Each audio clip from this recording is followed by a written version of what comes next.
All right. Welcome. Looks like a few of you guys hopped on. I've got some fun comments already. I never get a chance to read them before we get in here. Somebody forgot their time zone. What's up, Vivek? Vivek, yeah. Good to see you, buddy. Yeah, I got the music working this week, right? So it's thanks to Brandon. He supplied the music, and we kind of put it on a loop for you guys. So there's something to listen to when you get here early. Oh, let me edit this title real quick before we kick off. There we go. Beautiful. Welcome, guys. Thank you. Yep, I'm going to go ahead and throw out some claps for you guys. Thanks for joining today. Perfect timing, 7 o'clock. If you are just plugging in, guys, click the claps, thumbs up. Just say good afternoon. I hope you guys had a wonderful day at work. We are jumping into episode 16. Now, we got a lot of technical content in this one, right? So I was talking to Brandon before. I'm like, this is so much different than like talking about hiring and firing and business impact analysis, right? Where we could talk that stuff after reading it a couple times and like really do a good job. This is much more content focused where pictures are going to be key. So we can get you guys to understand what's the difference in these different ciphers and cryptography. Yeah, well, hold on. Let's be honest. We're trying to make sure that we understand it and help them understand it. Let's be honest. We were looking at cryptography for dummies before this, just to let you guys know. Whoa. Speak for yourself. You were reading it too. Let's be honest. You were reading it too. Guys, it's been 4 years since I've dug into some of this stuff. Like, yes, I was totally reading it. Salome, welcome. Let's see who else is on here real quick. All right, we got Vivek. We got Christine. Welcome back. John Cleary, what's up, buddy? I hope you're doing well. Glad to have you on. We're talking cryptography today, so feel free to stick around and learn some stuff. It's going to be good. We got Salome on. I don't know why it's not letting me pull up everybody else. It's being kind of goofy. But if you're here, welcome, guys. Excited to have you. We're going to jump right into a recap here on show 16. And I didn't even give you an introduction, Brandon, but I think everybody on here knows who you are. Is that cool? That's fine. Yeah. Brandon Krieger, everybody. Give it up for him. Oh, that's the wrong one. There we go. There we go. That's the one. That's the one. Well, I mean, last week, we covered a lot when it came to cryptography, right? We were going into all the different, AES, DES. We're even diving even deeper into those today, right? As we were writing our notes. Go ahead. Let me throw the pictures at them if that's cool. First is symmetric encryption, right, guys? So this is the shared key. Remember, symmetric, similar key. When you're taking your plain text, you're using the shared key to get your ciphered data. And then to decrypt it, you're going to need to use that same shared key.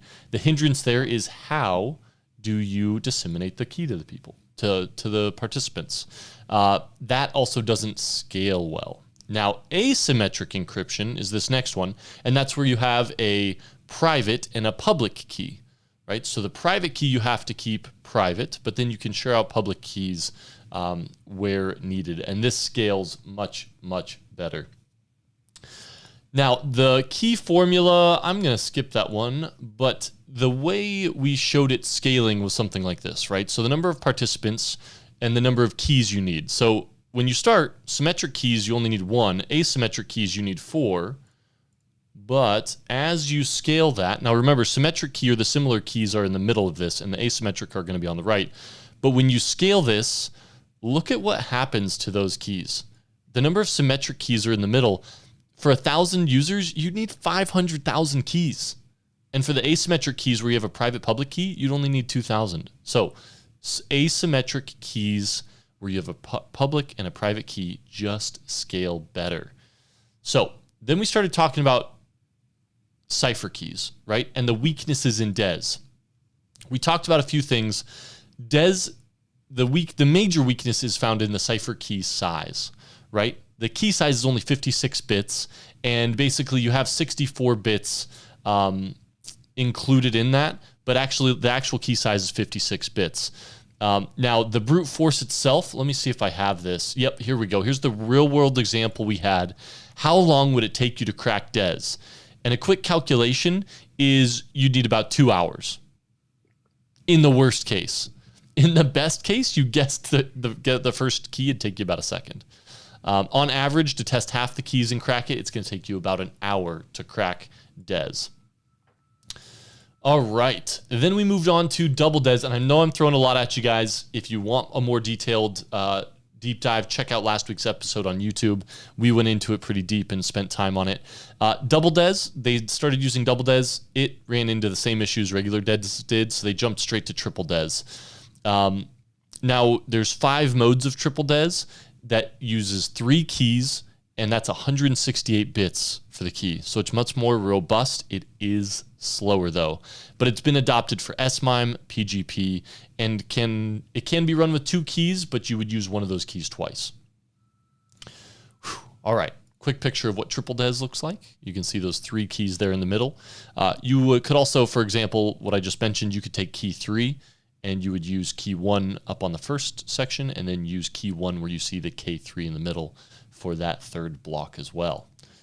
And that brings us to today's content.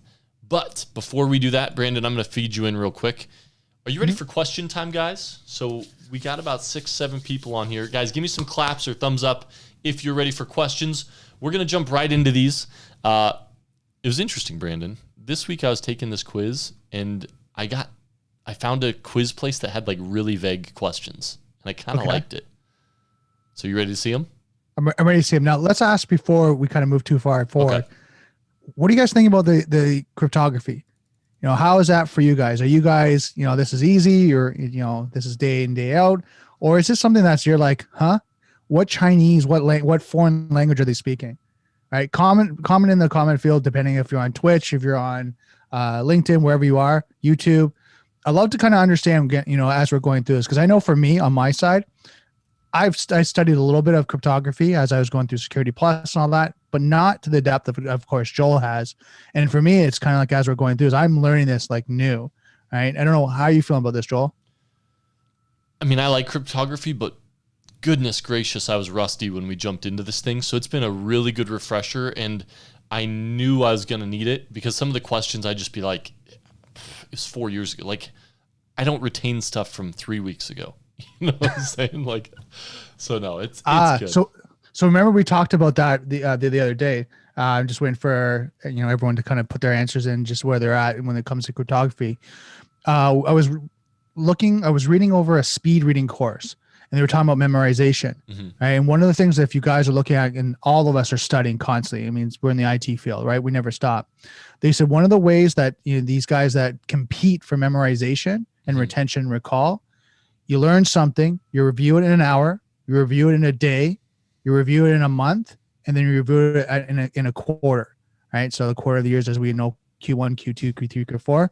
You can do that, then you've memorized it. All right. So did you guys hear that? You have to read this book today, and then tomorrow, and then in a week, and then in a month. And what was the last one? in the quarter, right? Oh, good stuff. I love it. But yeah, no, that's a great tip. Yeah, and it's true. If you want to review something, review it. Now, there are some charts in here that said they were for memorization. I don't think you're going to need to memorize it, but to be able to do process of elimination on it based on what you can recall, that's going to be key. So let's jump right into these questions. Here we go. Fading in. Perfect. Question number 1, RSA. Mm-hmm. That's all you get. RSA. Answer number 1 is going to be A, FIPS 186, B, prime factorization, C, HMAC, and D, key management mechanism. Now, Brandon, I'm going to have you process of elimination that thing for me real quick while I find my answer sheet. While you find it? No, okay, well, I'm looking at this right now. I actually got my screen beside me too. I'd probably narrow that down to prime factorization and key management mechanism. Okay. So talk to me about like a key management mechanism. For me, RSA is a way to kind of, manage keys. That's what I'm just thinking in my head, just out loud. So RSA is interesting. And I'm just going to, let me get you so RSA is based on prime factorization. You were right. Right. So prime factorization is the answer. So for those of you guys who had it, I'm not seeing anything in here. That's because my LinkedIn is frozen. So I'm going to go ahead and refresh real quick. Yes. So Vic said D. Okay. So prime factorization, second thoughts. So it looks like he's retracting after he searched it on Google. Well done, Vivek. I like that. He was going by how I narrowed it down. He was like, hold on a second here. If Brandon's going B and D, it's okay. It's one of those then. Yep. So Yeah, so prime numbers are fundamental to RSA encryption because when you multiply the two together, the result is a number that can only be broken down into two primes. Mm-hmm. So prime factorization. They also did, I know that there was give me just a second, let me find it. RSA Laboratories in 1991 encouraged researchers to basically find the difficulty of factoring large integers and cracking these RSA keys used in cryptography. So they published a list of the semi-prime numbers with exactly two prime numbers known as the RSA numbers, and they had a cash prize for those who could factorize some of them. Wow. Some of the small ones got cracked, but many of the bigger ones have still never been done. Now, we talked about quantum a little bit. Quantum's looking to change that game, but it's not here yet. So those numbers have yet to be cracked. So prime factorization for RSA. That, I'm sure you'll see that on a quiz somewhere. So let me go ahead and scroll up on this real quick for you guys and get to question number 2. Hold on. Where'd you get these questions? I know they didn't even spell life right. That's what I was wondering right now. But it was a fun little quiz, and I was like, some of these questions that, guys, I'm telling you, like, I read one to Brandon. I'm like, I got to remove that. It didn't even make sense. It was like a statement, and then you had to pick an answer. So anyways, what's the process of properly destroying keys at end of useful life? Cryptography, signature, key zeroization, or Kirchhoff's principle? Oh, So even Vivek said he didn't Google it, and I believe you. I'll take your word for it. we're not calling anyone out if they do that. That's true. I never faded it in. I'm so sorry. Here's question number 2, guys. Sorry about that. Process of properly destroying keys. This one should be fairly simple for you, Brandon. Ready, go. I'm gonna go with D. With Kirchhoff's principle. Well, I mean, you got cryptography, no. Signature, no. Key zeroization, and Kirchhoff's principle. Mm-hmm. Those are probably how I would narrow that down to C or D, right? Yeah, there you go. But okay, so hold on. Who can remind me what Kirchhoff's principle is? Key zeroization is a Vivek, so C. C. Right. Yep. But all right. So, but you said D. So, remind me what Kirchhoff's principle was. Well, you can tell I don't know it, I guess. Hopefully, somebody remembers. We covered it 2 weeks ago. We did it in the recap last week. Kirchhoff's principle is saying his principle said that publicly releasing the encryption algorithm is more secure than keeping the key and the encryption algorithm private. Okay. So it's better to open source it so people can analyze the encryption algorithm. As long as the key is private and is secret, the algorithm itself should be public so that any vulnerabilities can be discovered by the masses so that you can then move on from that algorithm if any exists. Kirchhoff's principle. The answer is key zeroization. Now so it's C. C. Now my LinkedIn keeps freezing, so I'm not seeing everybody answer these, unfortunately. Well, Vivek's laughing at me, I'm sure. Is he? Thanks, Vivek. I rubbed it in a little too, so no worries. No, that's all good. Salome has no idea. I'm with you, Salome. Cool. And then again, like I'm doing, this is the best thing to do is try to narrow it down to the 2 that you think, right? Yeah, and something that, we talk about, taking tests and doing all that. If you can narrow it down to the 2 best, choices for you, then it's just, practicing and going through it and then reviewing, and then with the CISSP. And what do you think, Joel, about this? Is that some of the areas, you got 8 domains to go through. There's going to be 1 or 2 domains that you're going to be weak at, right? That you're going to have to, that's going to be the ones you really hardcore study. The other ones are going to be, stuff that you probably do in and day out, or they come easier to you, right? So you're right. Absolutely. Now, I already threw the next question up, so I was hoping somebody would interrupt you with an answer, but I wasn't seeing it. But no, that was, the question here is just integrity. Integrity. Answer number A. Answer number A. I'm going to go with it. Output feedback mode. Answer number B. Message hashing. C, CA, or D, DES, CFB. Let's see who can get it. All right, Vivek threw out message hashing already, and he is correct. Integrity is message hashing, so you need to be able to take a hash of something, be able to send it to somebody else, and when you take a hash of it with that same algorithm, get the same exact hash. And that is proving that the integrity is there, right? So think about a person's integrity. If you lose your integrity, you have how do you describe that for a person? If you lose your integrity, you've failed, you've changed your morals or something similar, right? Same with a file. If it loses integrity, it's no longer the same. So message hashing is correct. All right, here we go. Question number 3. Let's rip through these a little quicker. And actually, it's question number 5 here. Confidentiality, authentication, and non-repudiation. A, asymmetric encryption provides this. B, FIPS 186. C, IDEA, or D, public key infrastructure. Did you put it on the screen? I threw it on. Yep, so it's there. Okay. And I'm just waiting. So let's think through this, right? So confidentiality, which means encryption needs to be included, right? So you have to keep it secret so no eavesdroppers can look at it. It needs to be able to do authentication and non-repudiation, which means you need to be able to know who sent it, right? You need to be able to prove that it hasn't been changed since that person sent it. So if we're going to narrow this down, what are we going to eliminate? So B? FIPS. Yep. Get that out of here.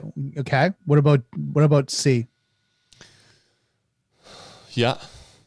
Okay. So now we've got A and D. And then we've got Vivek saying A. He's saying asymmetric encryption provides. We got PKI. I think Vivek's jumping back and forth. He's got PKI. Salam's got A. Christine's got A. Yep. You guys are correct. So asymmetric encryption provides this. Remember, guys, this is what we talked about all last week is using asymmetric for non-repudiation. You're sharing the public key. You have the private key. It provides non-repudiation. All right. Good job, guys. Here is question 6 on the screen, 5 for the class. Instance when two keys, look at this, when two keys. Anyways, instance when two keys generate the same ciphertext from the same plain text. A, birthday paradox. B, digital signature standard algorithms. C, initialization vector salt. Or D, key clustering. All right, so this one was interesting when I took it. Did I get the wrong answer? Yes, I did. So when I took it, I got the wrong answer originally. I immediately got rid of digital signature standard algorithms and initialization vector salt. So it came down to birthday paradox or key clustering. Okay. I actually went with. Go ahead. I went with birthday paradox the first time. Okay. So I had to look up birthday paradox. Now looks like a few other people said the same, right? Is that what Vivek said was A for this one?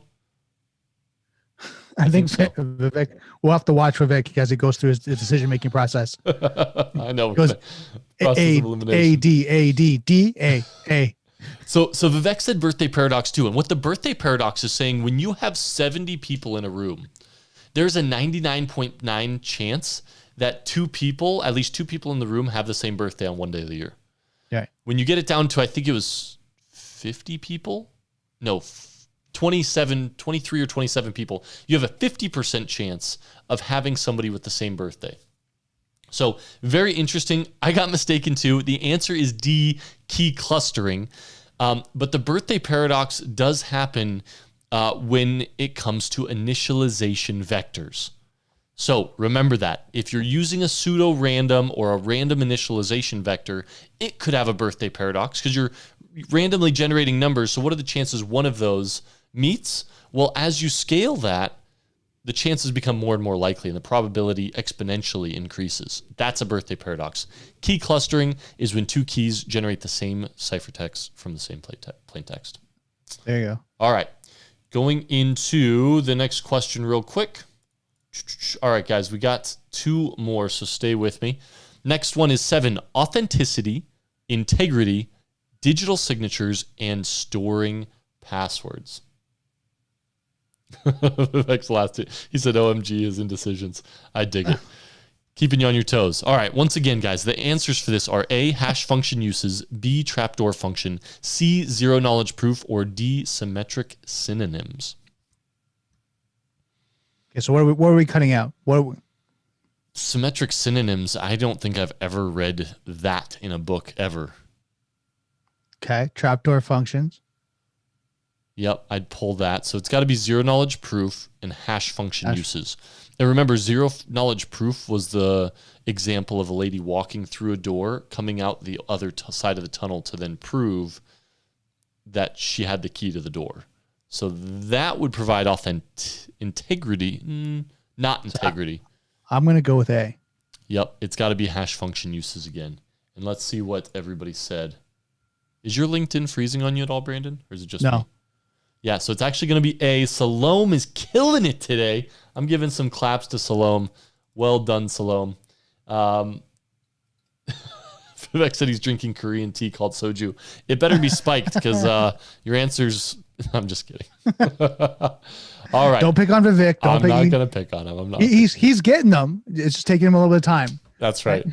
All right, and I need to fade in this one. So last question, guys, and then we got to move in. It's already 7:22. Data encryption standard, 64-bit blocks, 56-bit key, 16 rounds, and 4 modes.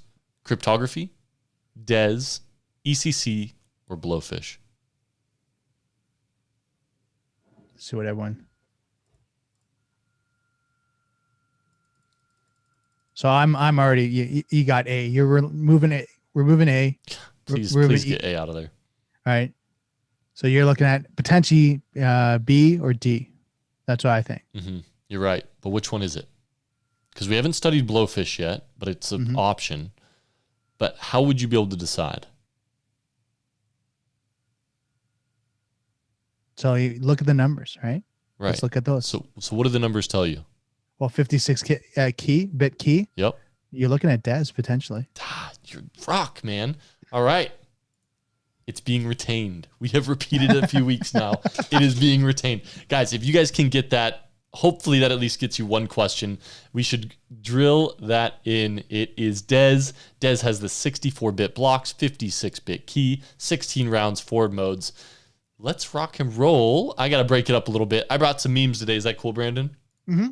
All right. So I'm just kind of looking at the chat here, and then we had Vivek. I think he was going with Blowfish. I don't know why these answers aren't coming through for me. I keep refreshing my page, and there they are. By default, Salome is right. In the back. So he copied Salome. Oh, the one time you copied her, Vivek. No, it was DES, guys. So it was B. Christine got it, and Salome didn't even say it. Oh, that's too funny. I like you guys. All right, let's get some memes. I got to break it up just for half a second, and then we'll jump into this week's content. When asked, what did you click on? You said nothing. The 12 toolbars in your browser determined that was a lie. Oh, boy. Gosh, I don't know. Maury Povich. Well, you do phishing training, right? Over Desado? Yeah. So yep. I see it all the time. I go, look, this browser extension is coming from this IP. Who owns this IP? That's the security analyst on the phone with us. Oh, great. Well, what browser toolbar did you install this week? I didn't click anything. Okay. Right. Okay. And then I got these because I was building a deck and I needed some memeage. And I Googled the worst idea ever. And thank you, Google. I was not disappointed. Are you looking at this zebra being attacked by tigers? Oh, people amaze me. All right. That's our memes for the day. Let's hop back in. All right, Brandon, we got some technical stuff to jump into today. We talked about DES. Let me scroll down past this. I believe we left on cipher block chaining mode. And I wanted to bring in a real-world example first. But let me first talk about what this looks like. So before I do that, you guys can see us. We're faded in. Can I get a thumbs up for the questions? Were those good questions? Did you like the longer questions better? Or is the vague? Should I do a mix of both? Let me get a thumbs up, clap, comment, something. Throw it in there. Want to see how you feel about those questions compared to the others and my memes as well. Also, is this helping kind of go through the information to to retain it? Yeah, absolutely. Because that's the key thing. If they don't, if you, I, and them don't remember it, doesn't matter, right? You're right. All right. So first, we got to talk about, I got some thumbs up. Perfect. We got to talk about initialization vectors. So I'm going to jump into this real quick. And let me see if I can blow this up just a hair more. It may be a little fuzzy for you guys, but I got to talk about initialization vectors. We got a bunch of thumbs up and claps. You guys are fantastic. Let's go ahead and talk about initialization vectors. So in cryptography, the IV stands for initialization vector or a starting variable. So sometimes it's referred to as a SV. So that first IV could be referred to as SV. Now, this is a fixed size input, and that depends on which cipher you're using, but it needs to be random or pseudo-random.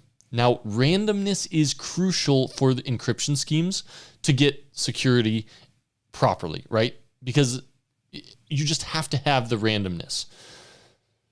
Now, for these block ciphers, the use of an initialization vector is described by the modes of operation, right? So depending on the mode, that's what's going to describe your IV. Now, randomness is also required for other primitives such as your hash functions and method authentication codes as well.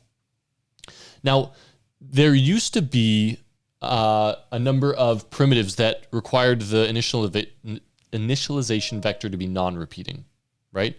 You could derive it internally. That's fine. Now, in this case, these initialization vectors are called a nonce. And what a nonce is, it's a number used once. So literally it's n and then once, nonce. These are stateful as opposed to randomized. So this is because it doesn't need to be forwarded to a recipient, but may be derived from a common state. Wow, that is not a very good explanation. Here is a better explanation. When the IV is chosen at random, the probability of collisions due to your birthday problem must be taken into account. So, man, that was a long way of not explaining that well. Let me take that back. I think it's better when I just talk it through with my hands. You need a random number in your cipher to encrypt it properly. It's essential to have this randomness in your encryption algorithm. So the way an IV works is your starting vector is going to be a randomly generated IV. Now, in previous, I've even seen it where they will. So Joe, yeah, go ahead. Let's walk you back there. Yep. So it's going to be created, right? Yep. How is it created? So there's a number of pseudo-random number generators that can be used for that starting vector. Okay. That are secure and create a randomly generated set of bits that can work based on your. Okay. Okay. They used to be hard-coded. That doesn't work. Right. You have to have randomness because if it's hard-coded, you'll be able to. It'll be the same every time. You'll be able to rework that. Now, a good example, real quick. Let me give you a real-world example of this, and then we'll talk about reusing that initialization vector. So once you use a starting vector, you're going to encrypt it using your key, and then you're going to pull another random initialization vector out of those bits and use that in your next set of encryption with that key, and you rinse and repeat. So, for example, you're going to see this. Let me go ahead and fade this in real quick. You're going to see that initialization vector coming from that first block into the second block, and then it's going to pull another initialization vector into that third. Do you see where those little targets are? Mm-hmm. So that's how the initialization vector works. Now, let me show you a quick real-world example. Hopefully I explained that well. It's tricky, and I know I'm maybe slaughtering it, but I promise you I have. Yes. Before you move on, yeah. Does that make sense to everyone that's kind of watching this? Let's ask that, because if it makes sense, then we can move on. It's perfect. Bob's your uncle. If not, then yeah, let's kind of make sure everyone gets that. Deal. Now, I do want to talk about. Let me see real quick. So a real world example. Have you guys heard of WEP being vulnerable? So the current authentication that you guys use or encryption algorithm that you use for your router in your home today. Do you know what it is, Brandon? For my router? Mm-hmm. What's the encryption used for your authentication? So when you're prompted for a password, it says enter your blank password here. Yeah, for mine I think it's WPA2, isn't it? Boom, you got it. And it used to be called WEP or WEP. Mm-hmm. Now, the problem with WEP was that it used a short 24-bit initialization vector. This issue of short bits led to that birthday paradox happening often, and those IVs would be reused with the same key, which led to it being easily cracked. So I don't know if you guys have done any wireless pen testing, but literally you can crack WEP in a matter of minutes. And it's pretty impressive. So therefore, by default, WPA2 is set for everything, but you can actually still revert it to WEP in most router settings today, which shouldn't be the case. Right. So that's kind of a real world example of an initialization vector being too short and it being cracked because it was reused.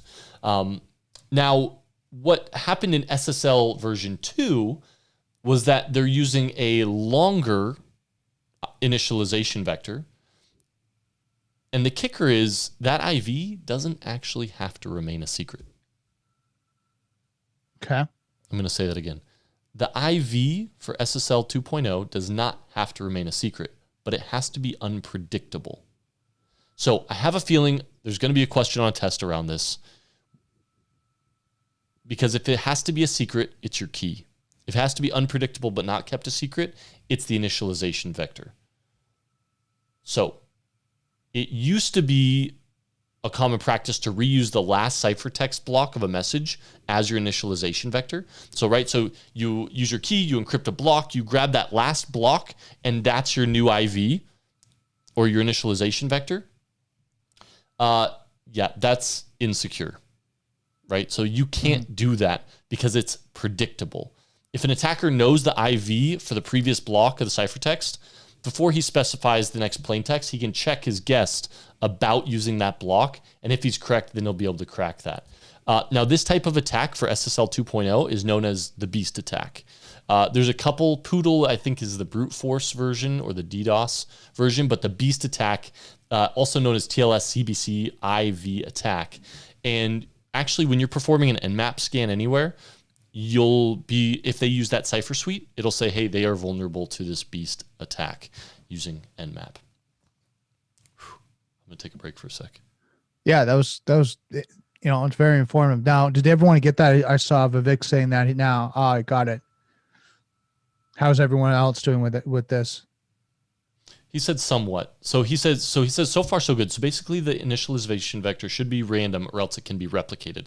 Yep. And once you can kind of reverse engineer it that way,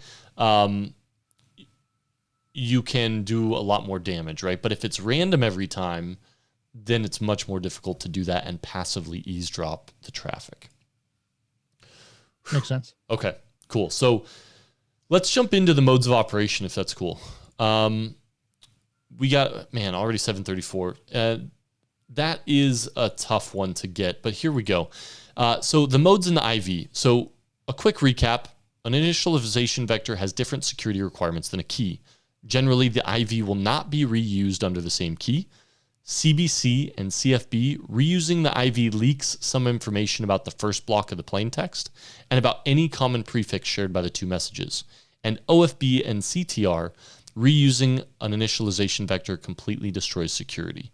So there you go, Vivek.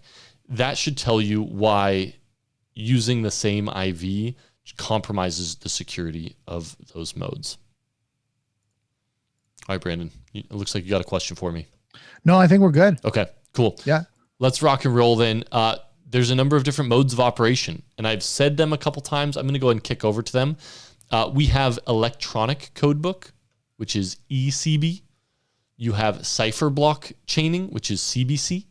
You have cipher feedback, which is CFB. And then you have OFB, which is output feedback. And you have counter for the final one.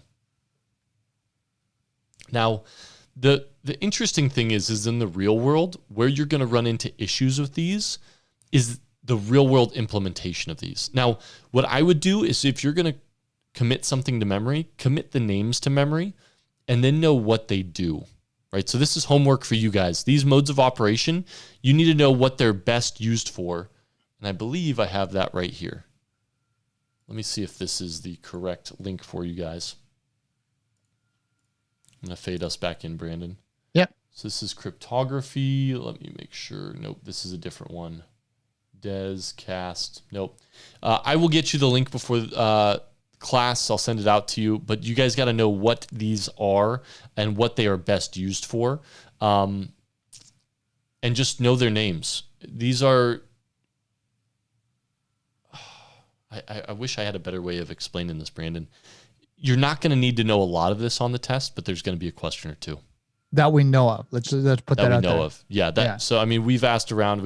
I've got a bunch of CISSPs. I've actually been interviewing in my off time and like talking to them about the exam. The hard, a lot of people are like, I committed all this to memory and then I've never used it again. Well, in the real world, where I'm seeing it used is somebody will come to us and they'll say, okay, this CVE is affecting your implementation of SSH, right? It's using, let's take, for example, CBC because it's used in everything. So based on the way your firewall is permitting, secure shell, it's vulnerable to injection, right? Let's take that for example. So what you need to do is you need to be able to switch that implementation of CBC over to counter or vice versa. And it's typically just one line in the config, right? So in a real world example, that's where you're going to need your modes of operation. Try not to get too technical with it, but you're going to need to know what these are best used for. Right. All right. We got to move on. Cryptography. So these are your existing symmetric cryptography algorithms. You can see the symmetric key. There's a ton of them. You have Blowfish, DES, T, IDEA, Twofish, and then there's your asymmetric keys. So you got SSL, RSA, SSH, DH, right? And you'll actually see those use different modes. Cool. So we're going to go through some of these. I hope you guys are ready. It's a lot. We're going to jump into it. And let me go back to ours because I'm way off where we're supposed to be. Where should we start? So right now we're here. We have the definitions for triple DES and kind of go through that. You just went through the chart, right? Yep. So let me flip back over. I apologize. I was going off. No, that's good.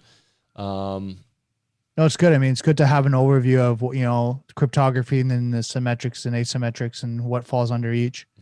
So should we go? Now, do you still have it on the screen? No, I faded us back in. Put that back on the screen for me. Okay, here we go. Yeah, that's just kind of the flow chart of it, right? Yep. Guys, grab a print screen of that, right? If you can, grab a print screen. It's just good to know what falls under which, right? Just so you know for you as you're studying, where it's going to fall for you. Okay. So here's what I'm thinking we do. Should we go through these different modes? Do you guys want us to go through these different modes? It's pretty technical. I'm happy to do it for you. We could get you the text for these modes. What would be most beneficial for you guys? Will you respond in the text? What do you think, Brandon? Should we go through them real quick? I think we have them all written out, so we can go through them quickly. The only one I'm just kind of looking through here is the electronic code book one, right? The ECB.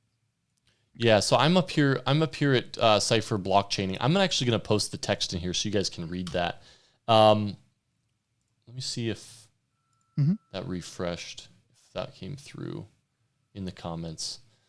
Okay. So Vivek said, sure. So Cypher blockchaining mode.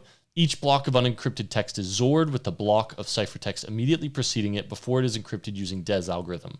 The decryption process simply decrypts it and reverses the XOR. So that's Cypher blockchaining. It's used in just about everything. I showed you guys the picture before. CBC, I'll let you go through that one, Brandon, real quick while I paste it. Yeah, not a problem. CBC implementation and IV and XOR is with the first block of the message, producing a unique output every time the operation is performed. The IV must be sent to the recipient, perhaps by tracking the IV onto the front of the complete ciphertext in plain form, or by protecting it by ECB mode, encryption using the same key used by the message. Okay, pause. We got to break that down just a hair. Yep. One important consideration when using CBC is that errors propagate, right? So if one block is corrupted during the transmission, it becomes impossible to decrypt everything. Because when you read through this, it says it implements the initialization vector and XORs it with the first block of the message, right? So if it's using the first block every time, what happens is if it's corrupted, everything else is as well. And remember, once again, not a lot of people are using, that was Cypher blockchaining. Yep. Okay. Yep. So it is still commonly used. The IV must be sent out to the recipient, perhaps by tacking the IV into the front of the completed ciphertext. So it is sent in the message, and then it's used for the next one. All right. Exactly. So let's get into Cypher feedback mode. Yep. So Cypher feedback mode is the streaming Cypher version of CBC In other words, CFB operates against data produced in real time. However, instead of breaking a message into blocks, it uses memory buffers of the same block size. So one of the key things is it's the streaming cipher version of it, right? So it's quicker. As the buffer becomes full, it's then encrypted and sent to the recipients. And then the system will wait for the next buffer to be filled as the new data comes in. Right? So as the new data is generated, before it is in turn encrypted and transmitted, other than the change from the real-time data, CFB operates in the same fashion as CBC. It uses an IV and it uses that chaining that we showed you earlier. So remember, cipher feedback mode is going to be that streaming. So fills up the buffer, sends it. Fills up the buffer, sends it. Fills up the buffer, sends it. And that's going to be feedback mode because it's basically, hey, are you ready for the next one? Sending it on in a streaming fashion. So cipher feedback mode. Awesome. And I think we've got some comments here. I was at you just kind of posting things. Yeah. Okay. Yep. So in more real time, Vivek, as it fills the buffer, right? So it's got a certain buffer that it can send. It doesn't have to be completed, and then it's much more in real time, right? So it's going to be quicker than the previous mode. Exactly. That makes sense. Now let's go into output feedback mode. In output feedback mode, OFB mode, DES operates in almost the same fashion as it does in CFB mode. However, instead of XORing an encryption version of the previous block of ciphertext, DES XORs the plain text with a seed value. So hold on. However, instead of XORing an encrypted version of the previous block of ciphertext, DES XORs the plain text with a seed value. Do you guys remember what XOR is? Let me see if I can get this to you. Remember, if the numbers are the same, right? If the bits are the same, it changes it to 0. If the bits are different, it changes the output to 1. That's all that XOR does, right? So if you remember that, it's going to make the rest of this much easier. So DES operates in the same fashion as it does in CFB, which is cipher feedback. However, instead of XORing an encrypted version of the previous block of ciphertext, it's just XORing the plain text with a seed value. So it's still using the buffer, but what it's doing is it's output feedback mode. Yes, like detector. Same detector. Yes. Yes, Vivek. All right. Yep, there we go. Seed value like an IV. Exactly. Yes. Yes, you're correct. That's exactly what it's talking about. It's just using different terminology in this than it's using seed instead of an IV. All right, and then we have counter mode, and then I promise, guys, we're going to move on. I want to get these to you. Hopefully, you guys just copy and paste this out of here and kind of review this at a future date before you take this exam. DES that is running. Oh, I'll let you hit it, Brandon. Sure. DES that runs in a counter CRT mode use a stream cipher similar to that used in CFB and OFB modes. However, instead of creating the seed value for each encryption decryption operation from the result of the previous seed value, it uses simple counter that increments from each operation. As with OFB mode, errors do not propagate to in CTR mode. Yeah. So this is all about, right? So you got to think the original, what is it? CBC, right? It's those errors are going to propagate. That's what they're working on not occurring in OFB and in this next version in counter mode. So instead of creating the seed value for each operation, it uses a simple counter and it's just going to go, and it's just helping keep things in order, right? Yeah, makes sense. Yep. Cool. It also allows you to break an encryption or decryption operation into multiple independent steps. Right, so that's what it's doing because you have a counter counting it out as it goes. This makes counter mode well suited for use in parallel computing. So if you're running multiple processes in tandem, it's ticking things up, but it's keeping it in order so that you can run multiple processes, but it's keeping count for you. So counter, parallel processes, and then remember those other two are streaming and use buffers. All right, this brings us back to those. So last but not least, let's go back to the modes. I want to recap real quick on the weaknesses. This will make more sense right now. CBC and CFB, reusing those initialization vectors or those seeds leaks some information about the first block of plain text and about any common prefix shared by the two messages. The second two, counter and OFB, reusing that IV completely destroys the security. So, quick recap. I know it's a lot, guys, but we wanted to be sure to cover this for you, and we didn't want to skip it because it is important stuff. All right, back to our crypto algos. Are you ready? So this is the chart once again, asymmetric keys, symmetric keys. And yes, I think Vivek said SSH. Yes, SSH is going to use one of these modes, and it is the implementation, right? So you are using keys with SSH and asymmetric keys at that. All right, so here in the content, we're going to rip through these real quick. So these... Let's get you the next picture real quick. We're going to run through these because these are the important ones, right? They're going to really quiz you on these. And we're going to walk through starting with triple DES. So here we go. We've talked about triple DES a lot. Started in November. Triple DES was much more complicated than DES, but it ensured a higher level of security while encrypting those, while encrypting the data. It's still approved for use by U.S. governmental systems. It's since been replaced with AES, and we're going to talk about that here shortly. Blowfish, author Bruce Schneier, author of Applied Cryptography, is considered a highly rated encryption algorithm in terms of security. It's fast, it's compact, it's a simple block encryption algorithm. So that's where Blowfish, block, I'm pretty sure. I still don't know where the fish comes from. Do you know where the fish came from, Brandon? No. I don't either.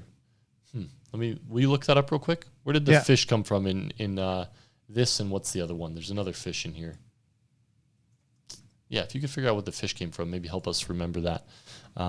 So remember though, Blowfish, it's fast, it's compact, it's a simple block encryption algorithm with variable length key. So some of these keys, they don't need the same key size. Next up is IDEA, and this was one of the options in one of the questions above. IDEA is the International Data Encryption Algorithm. So when you think IDEA, think, I have an idea. Everybody should use the same encryption algorithm, and that's what IDEA stands for. It's fast, it's considered secure, and it's resistant to both linear and differential analysis. IDEA is considered one of the secure block ciphers offered in public domains in the last decade. Twofish. Thank you, Sean. Twofish is the other one. It looks like Vivek had the same question. Where the heck do they come up with these names? Like, I get IDEA, right? International Data Encryption Algorithm. You know, if the I comes in first, typically it's international something or other. This next one makes sense too. I like this next one. It's called T. T is the tiny encryption algorithm. So I, international, T is for tiny.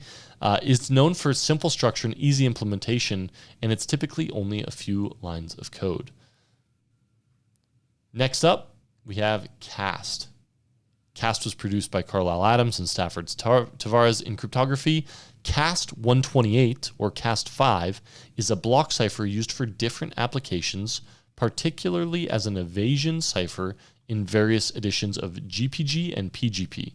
It's also used by the Canadian Communication Security Establishment and permitted by the Canadian government. And have you ever heard of CAST before, Brandon? CAST? CAST 5? No. I'm just trying to think. I wonder if they still use it. It was created in 1996. Maybe, I don't know. Yeah, that's a good. And I'm actually trying to. If anyone actually finds out how Blowfish, I'm actually looking up and I'm not able to find it, like even on Wikipedia. So I'm going to guess Sean may have insight into that. Sean, why the heck is fish at the end of these? Twofish, Blowfish, do you have any idea?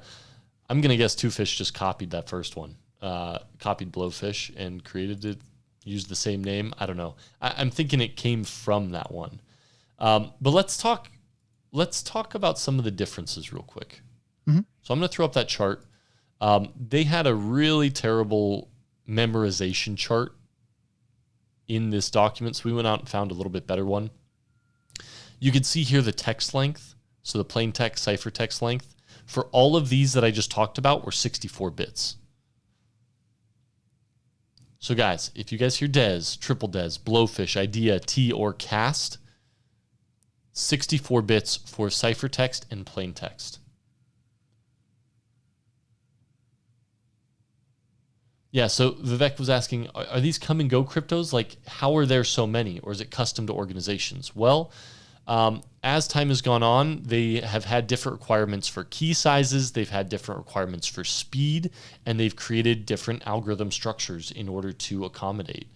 Yeah, John Cleary, thank you, buddy. Redfish is another one. And then, of course, somebody threw in the serpent, right, which isn't fish related at all, so that's helpful. Now, the next ones are AES, guys, is anything using 128 bits for the plain text and ciphertext. So remember that. If it's advanced encryption algorithm or AES, anything above CAST5, all of those below, so RC6, Serpent, Twofish, and Mars all use AES. So that's going to be key. And those all have 128 bits for the plain text and the ciphertext length. Now, when you look at the key sizes, also when we get down to AES, the key sizes are variable, right? You can use 128, 192, or 256. Not quite as variable as Blowfish, though. So if you look at the Blowfish key size, when they're talking about variable there for CAST5, you can use any length of key, not just those two.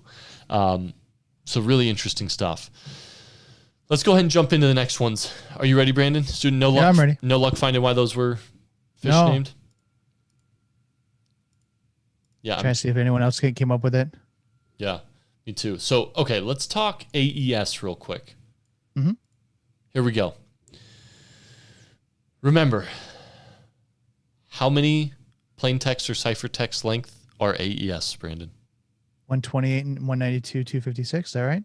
So those are the key lengths for just the text length, right? Think those blocks. You have plain text, you're using a key, initialization vector, and then out comes the ciphertext. How big are those blocks?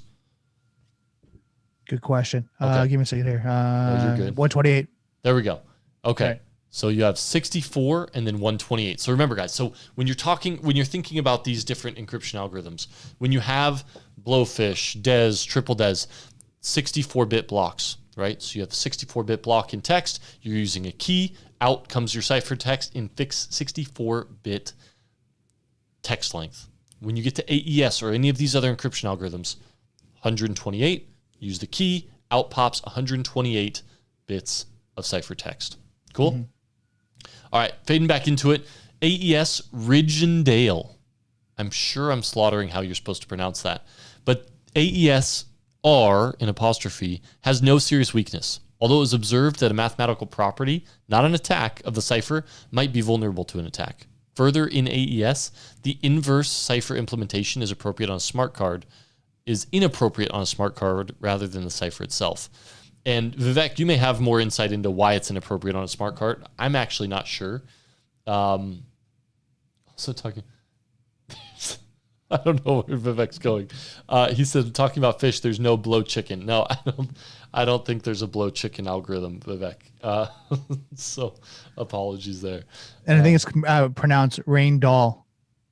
Rain doll. Okay, yeah. So, and this is the one, if I am not mistaken, is currently used in a significant amount of implementations. Next up is AES RC6. So for a single class of weak keys, it's observed that full arbitrariness is not achieved for up to 17 rounds of the algorithm. No other limitations were identified.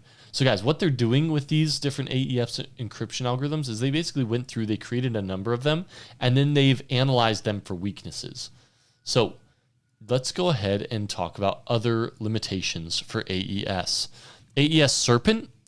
No limitations were found in Serpent. However, 32 rounds used for Serpent make it slower and more complex to implement on small blocks. So because of the amount of rounds they're using in AES, it's going to be slower and more complex. Here we go. AES Twofish. This is possibly susceptible to chosen key attacks that may reduce the security of algorithm when applied to certain implementations, such as hash functions. And then we have AES Mars. And this has no significant limitations in Mars were observed. Due to the different component natures involved in Mars, the simple round functions of Mars becomes relatively complex to analyze. Also, Mars on hardware is a bit difficult and complex. This brings us back, can you say it? AES Rindale? Rindal. Thank you. So AES, and in parentheses, or not parentheses, in brackets R, that is the preferred means now. All right. Pop quiz for everybody. Should we do it? Okay. Yeah. I mean, we got 4 minutes left, so. Yep. Okay. Yeah. Did we cover it all? How'd we do?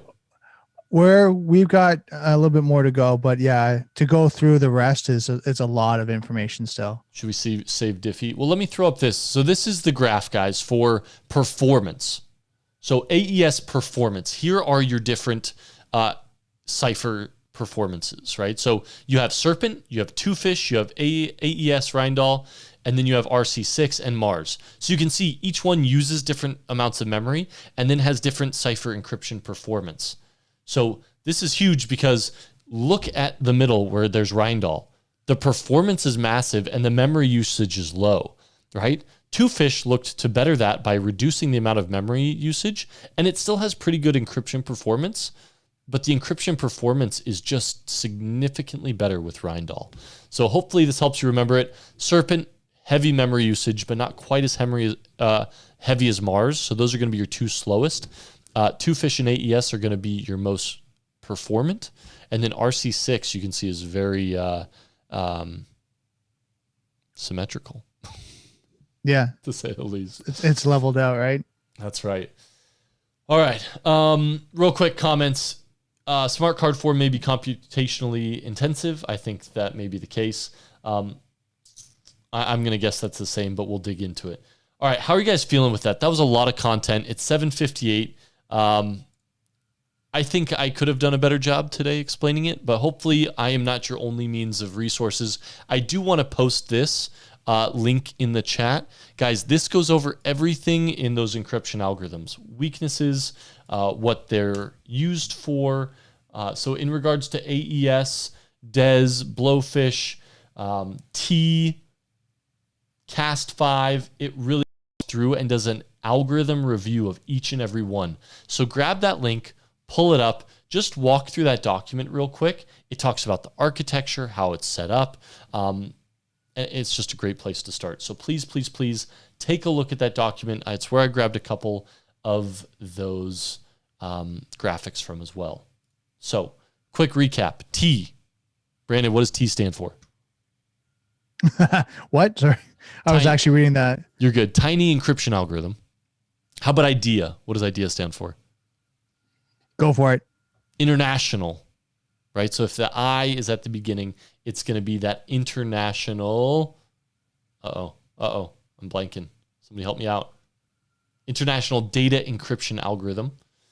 And then we have Blowfish, which is, we have no idea why they named it that, but we'll work on that. And then we have Triple DES because it then pushes it through that 3 times. All right. Crypto is a huge domain. I like it so far too.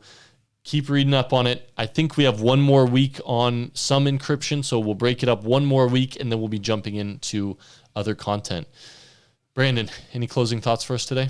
No, just keep doing it. I mean, as you guys can see, we're all different levels of going through this. So, I mean, keep at it, and just ask a lot of questions. I think that's the biggest thing right now, and talk about as much as you can, right? As you're going through this, just talk about it, just so you can kind of get it in your mind, how it all works. Yeah. And we appreciate you guys bearing with us. We know we had to read through a lot, but I think that just goes to show it's impossible to memorize all this. So get a good foundation. Remember to work on process of elimination. We're going to bring some better questions to you next week and test your knowledge. And Vivek, quit cheating off Salome. Awesome, guys. This was Encryption Continued with Brandon Krieger and myself, Joel Bork. As always, guys, we are here for you. Thank you guys for joining us once again. We will see you guys next week. Take care of yourselves. Stay safe out there. And cue outro video. Ready, go, Brandon.